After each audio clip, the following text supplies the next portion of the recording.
ఈ ప్రాంత ప్రజలు ఎంత ఆందోళన చెందినా,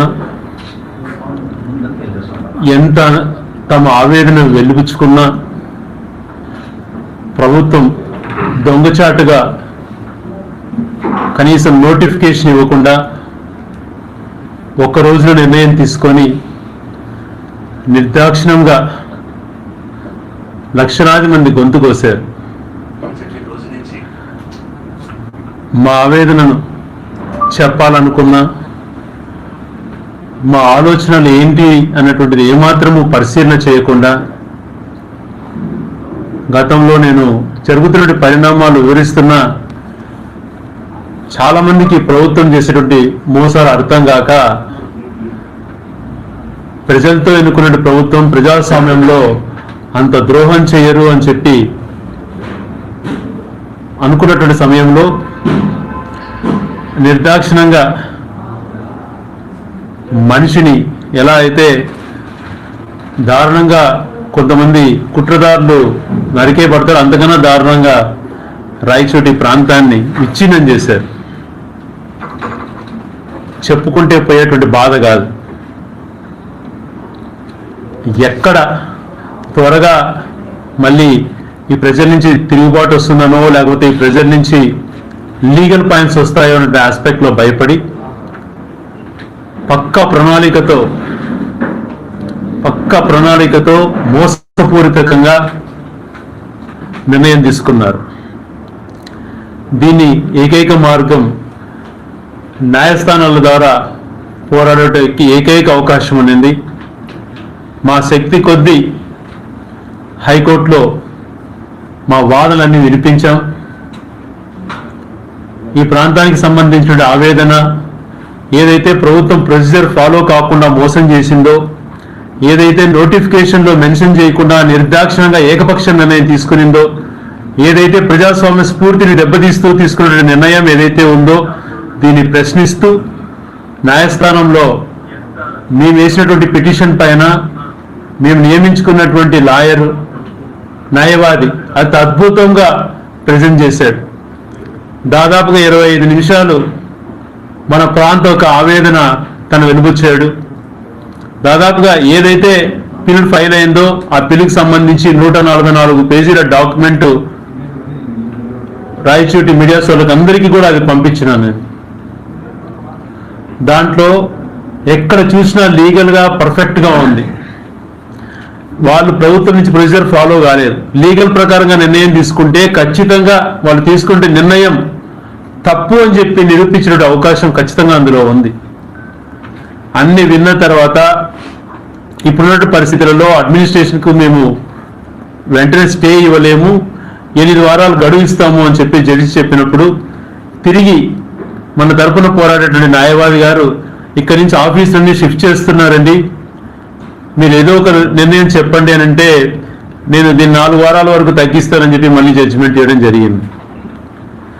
తర్వాత న్యాయస్థానంలో ఏమవుతుందో తెలియనటువంటి పరిస్థితి.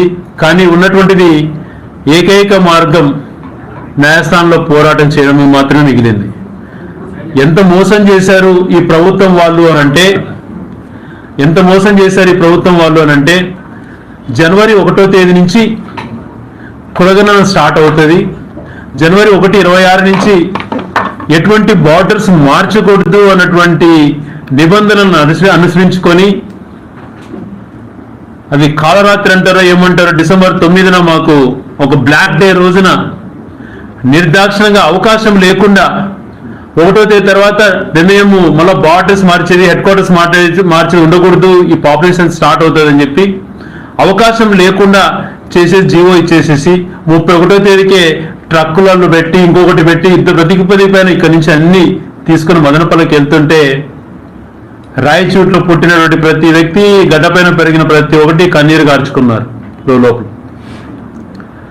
వాళ్ళంతకు వాళ్ళు ఆ బాధతో వాళ్ళ బాధను వ్యక్తం చేస్తూ ఇక్కడి నుంచి తరలించేటప్పుడు ఆ వాహనాల్లో తరలించి ఆఫీసుని తరలిస్తున్నటువంటి పరిస్థితులలో ఒక గేమ్ కూడా నాకు ఎవరో పంపించారు, చూశాను. ఎంత బాధ ఉన్నింది ప్రజల్లో అన్నటువంటిది ఎందుకు ఈ ప్రభుత్వాలు చూసుకోవు? వీళ్ళకి ఆ మాత్రం బాధ్యత ఉండదా? మేము ఆ రోజు సాధించుకున్నాం, మీకు వేరే అజెండా ఉండొచ్చు, కానీ సాధించుకున్న దాన్ని తీసేటువంటి హక్కు మీకు లేదు. మా మనోభావాలు ఎందుకు దెబ్బతీశారు, ఎందుకు మోసం చేశారు?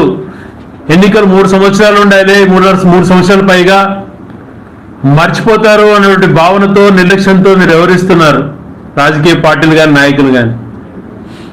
మీరు తల్లిని గుండె పైన మా గుండె కోత గురి చేశారు. ఏ రకంగా దెబ్బ కొట్టాలో, ఏ రకంగా ఈ ప్రాంత ప్రజలను కోలుకోకుండా దెబ్బతీయాలన్నటువంటి ప్రణాళికతో ఒక పద్ధతి ప్రకారం చేశారు. జిల్లా కేంద్రాన్ని మీరు ఎన్ని మాటలు చెప్పి కప్పిపుచ్చేటువంటి మాటలు మాట్లాడినా దాన్ని మ్యాచ్ చేయలేరు.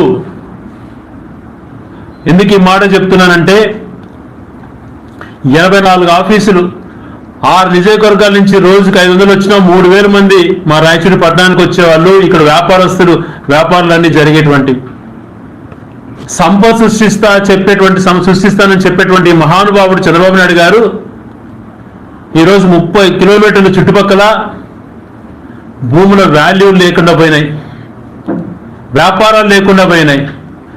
మా సంపదను లక్షల కోట్లు నష్టం చేసినటువంటి వ్యక్తిగా నువ్వు చరిత్ర నిలబడతావు. మా ఉసురు మీకు తగులుతుంది. ఏం తప్పు చేశాం మేము?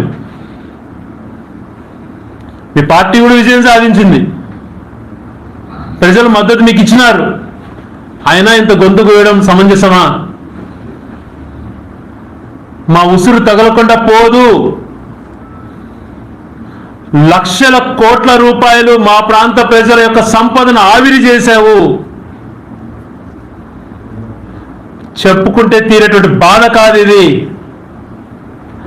ఒక్కొక్క ఆఫీసును మీరు ఇక్కడి నుంచి తీసుకెళ్తుంటే మమ్మల్ని గుండె పైన తన్ని మమ్మల్ని పోచుకుంటూ తీసుకెళ్ళినట్టుగా అనిపిస్తా ఉంది.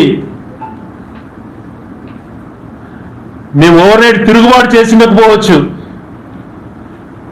మేము అల్లరి మూకలతో అల్లరి చేసిండకపోవచ్చు, కానీ మా కడుపులో రగులుతున్నట్టు బాధను వివరించుకోవాలన్నా కూడా మాటలు లేవు. ఇంత నిర్దాక్షిణగా చేయాల్సిన అవసరం ఎందుకు వచ్చింది? 1వ తేదీ తర్వాత మళ్ళీ 31 తేదీనే క్లోజ్ చేయాలని చెప్పి మాకు తిరిగి పోరాడాలన్నా, మా యొక్క భావాలు చెప్పాలన్న అవకాశం లేకుండా 2 సంవత్సరాలు కులగణన అయిపోయేంత వరకు ఇంకేం చేయలేమని చెప్పి తప్పించుకోవడం కోసం ఇంత దారుణమైనటువంటి కుట్ర చేయటం సమంజసమా? రైతులను మోసం చేసి, వ్యాపారస్తులు మోసం చేసి, ఈ యువతను నిర్దాక్షిణంగా అన్యాయం చేసి ఇంకా ఏం చేస్తారు? దాదాపుగా 30 కిలోమీటర్లు పనిచేసేటువంటి ఉపాధ్యాయులకు కానీ, ప్రభుత్వ ఉద్యోగులకు జిల్లా హెడ్ క్వార్టర్స్ పేరుతో అడిషనల్ గా వాళ్ళకు హౌస్ పర్సెంటేజ్ ప్రతి ఒక్క ఉద్యోగస్తుడికి ఈరోజు